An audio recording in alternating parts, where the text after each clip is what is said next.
অ্যান্টার্কটিকার বরফের প্রায় ৬০ মাইল ভেতরে হাজার হাজার এম্পেরর পেঙ্গুইন একসঙ্গে দাঁড়িয়ে থাকে। এদের প্রত্যেকের পায়ের উপর একটি করে ডিম থাকে। এই ডিম যদি কয়েক মিনিটের জন্য বরফে পড়ে যায় তাহলে সেটি জমে নষ্ট হয়ে যায়। তাই তারা ডিমকে পায়ের উপর রেখে শরীরের নিচের বিশেষ চামড়ার ভাঁজ দিয়ে ঢেকে রাখে। এই সময় তারা কয়েক মাস না খেয়ে প্রচণ্ড ঠান্ডা, তীব্র বাতাস এবং দীর্ঘ অন্ধকারের মধ্যে টিকে থাকে।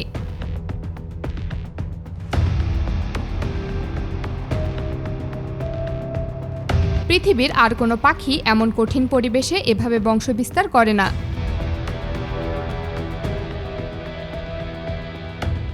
অ্যান্টার্কটিকা পৃথিবীর সবচেয়ে ঠান্ডা এলাকাগুলোর একটি।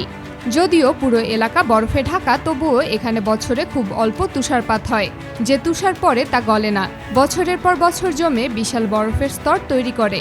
শীতকালে এখানে তাপমাত্রা প্রায় -40 ডিগ্রি ফারেনহাইট পর্যন্ত নেমে যায়। অনেক সময় ঘন্টায় ৬০ মাইলেরও বেশি গতিতে বাতাস বয়ে যায়।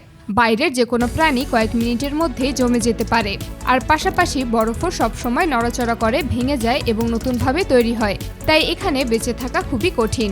তবুও প্রতি বছর প্রায় ১,২০,০০,০০০ বেশি পেঙ্গুইন অ্যান্টার্কটিকায় ফিরে আসে। তারা হাজার হাজার কিলোমিটার সাঁতার কেটে এবং হেঁটে ঠিক সেই জায়গায় আসে যেখানে আগের বছর তারা বংশবিস্তার করেছিল।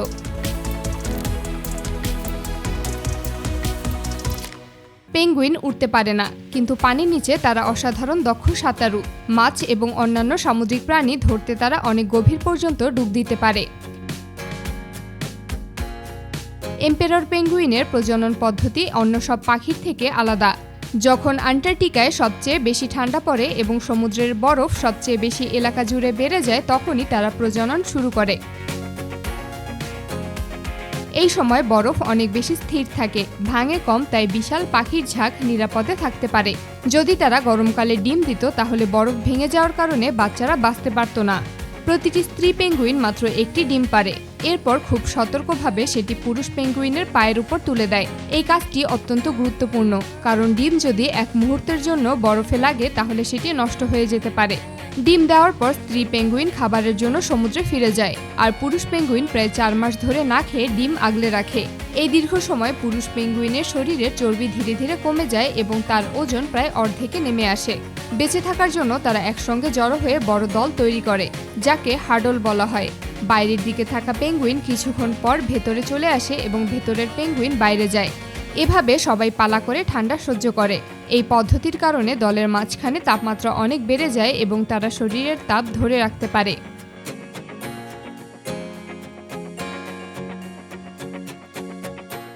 কয়েক মাস পর সূর্যের আলো ফিরতে শুরু করে, তখন ডিম থেকে বাচ্চা বের হয়। এদিকে স্ত্রী পেঙ্গুইনও সমুদ্র থেকে ফিরে আসে। হাজার হাজার পেঙ্গুইনের ভিড়ের মধ্যেও তারা নিজেদের সঙ্গী ও বাচ্চাকে শুধু তাদের আলাদা ডাকের শব্দ শুনে খুঁজে বের করতে পারে। এরপর স্ত্রী পেঙ্গুইন বাচ্চার দায়িত্ব নেয় এবং পুরুষ পেঙ্গুইন ১০০ দিনের বেশি না খেয়ে থাকার পর আবার সমুদ্রে খাবারের সন্ধানে যায়। তবে এই দীর্ঘযাত্রায় সব পেঙ্গুইন বেঁচে থাকতে পারে না। গ্রীষ্ম শুরু হলে অ্যান্টার্কটিকার পরিবেশ ধীরে ধীরে বদলাতে থাকে। সূর্যের আলো বাড়ার সঙ্গে সঙ্গে সমুদ্রের বরফ গলতে শুরু করে।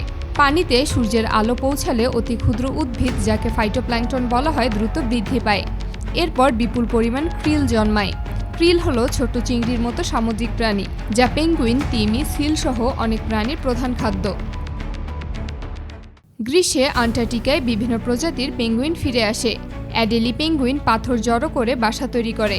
জেন্টু পেঙ্গুইন বরফমুক্ত উপকূল পছন্দ করে এবং প্রয়োজনে অনেক দূর পর্যন্ত ভ্রমণ করে। চিন স্ট্র্যাপ পেঙ্গুইন এমন সময় ফিরে আসে যখন ক্রিল সবচেয়ে বেশি পাওয়া যায়, কারণ সময় ঠিক না হলে তাদের বাচ্চাদের জন্য যথেষ্ট খাবার পাওয়া যায় না। এই সময় সমুদ্রেও অন্য অনেক শিকারী সক্রিয় হয়ে ওঠে। লেপার্ড সিল ছোট পেঙ্গুইনের জন্য অপেক্ষা করে, আকাশে উড়তে থাকা বড় পাখি অসুস্থ পেঙ্গুইন খোঁজে, আর পানির নিচে অর্কা বা কিলার তিমি দল বেঁধে শিকার করে। তাই খাবার প্রচুর থাকলেও পেঙ্গুইনদের সবসময় সতর্ক থাকতে হয়। অ্যান্টার্কটিকার কাছে অবস্থিত সাউথ জর্জিয়া দ্বীপে পৃথিবীর সবচেয়ে বড় কিং পেঙ্গুইন কলোনিগুলোর একটি রয়েছে। এখানে ৫ লাখেরও বেশি কিং পেঙ্গুইন একসঙ্গে বাস করে। এসপেরর পেঙ্গুইনের মতো তাদের বরফের উপর দাঁড়িয়ে ডিম আগলে রাখতে হয় না। তারা খোলা জমিতে প্রজনন করে এবং সমুদ্র সবসময় কাছে থাকে। তবে তাদের একটি বাচ্চা বড় করতে ১৪ মাসেরও বেশি সময় লাগে। কিং পেঙ্গুইনের বাচ্চারা বড় বড় দলে একসঙ্গে থাকে, আর বাবা মা সমুদ্র গিয়ে মাছ, স্কুইড ও ক্রিল ধরে নিয়ে আসে। এখানেও বড় পাখি, সিল এবং ওরকার মতো শিকারী প্রাণীর আক্রমণে ঝুঁকি থাকে। তবুও পর্যাপ্ত খাবারের কারণে এই অঞ্চলে তারা সফলভাবে টিকে থাকে।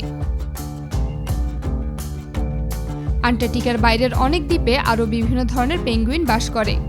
রকপার পেঙ্গুইন খাড়া পাথুরে পাহাড়ে লাফিয়ে উঠে বাসা বানায়। এতে অনেক শিকারী তাদের কাছে পৌঁছাতে পারে না। ফকল্যান্ড দ্বীপপুঞ্জে ম্যাগেলানিক পেঙ্গুইন মাটির নিচে গর্ত করে বাচ্চা বড় করে। বর্তমান আন্টার্কটিকার পরিবেশ দ্রুত পরিবর্তন হচ্ছে। বিশেষ করে আন্টার্কটিক উপদ্বীপে তাপমাত্রা আগের তুলনায় দ্রুত বাড়ছে। বরফ খুব অল্প সময় পড়ছে। বরফ আগের মতো দীর্ঘ সময় স্থায়ী হচ্ছে না এবং অনেক জায়গায় বরফ খুব তাড়াতাড়ি গলে যাচ্ছে। এর ফলে পেঙ্গুইনের জীবনযাত্রা বদলে যাচ্ছে। হাজার বছর ধরে পেঙ্গুইন পৃথিবীর সবচেয়ে কঠিন পরিবেশে টিকে আছে।